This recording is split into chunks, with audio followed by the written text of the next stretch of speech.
నైజాంకు కూడా వచ్చింది. Nizam single స్క్రీన్స్లో. So నైజాంది ఒక క్లారిటీ కోసం మీరు అందరూ మళ్ళీ నోట్ చేసుకోండి, ఫ్యూచర్కు కూడా ఉపయోగపడుతుంది. నైజాంలో సింగిల్ స్క్రీన్స్ 370 థియేటర్లు ఉంటాయి.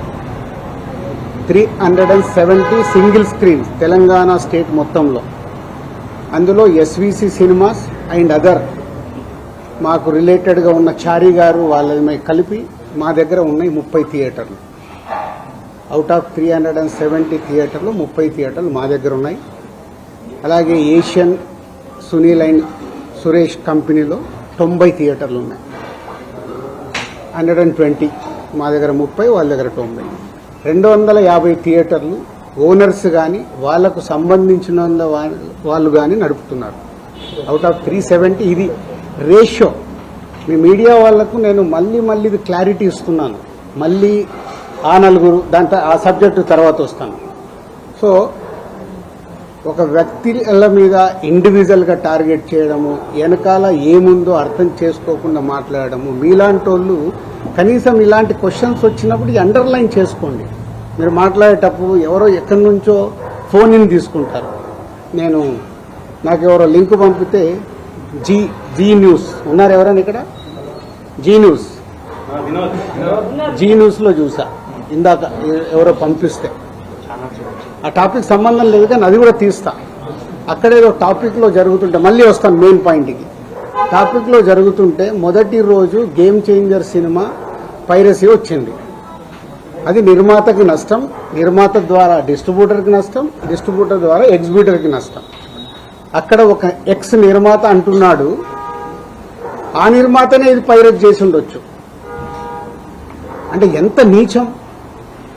ఒక ప్యాషనెటిక్ ప్రొడ్యూసర్ నేను, నా సినిమాని నేను కాపాడుకోవడానికి ఫైట్ చేస్తాను అంటే ఎంత దిగజారిపోతున్నారు వాళ్ళు. మీడియాలకు రావడానికా, మీడియా వాళ్ళు ఇచ్చే ఇంపార్టెంట్ కోసమా?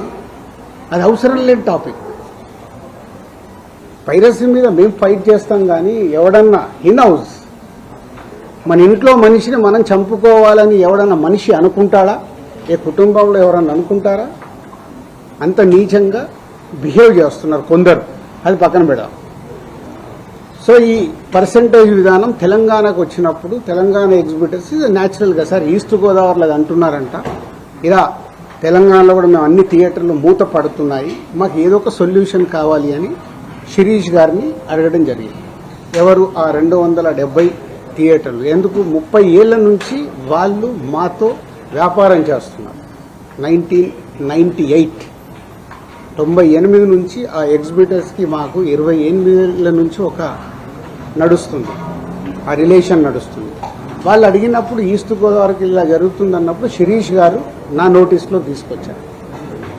ఇలా నువ్వు ఛాంబర్ ప్రెసిడెంట్గా ఉన్నప్పుడు ఛాంబర్లో జరిగిన లాస్ట్ ఇయర్ నేను ఛాంబర్ ప్రెసిడెంట్, మీ అందరికీ తెలిసిందే.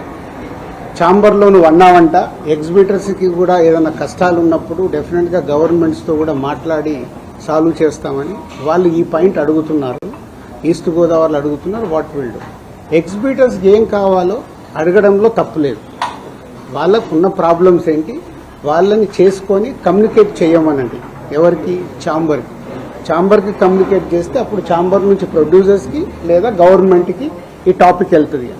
బికాజ్ ఐఎమ్ ఎఫ్డీసీ చైర్మన్ కాబట్టి ఆ ఉద్దేశంలో వాళ్ళు ఈ రూట్లో రావడం జరిగింది. అది అయిపోయింది.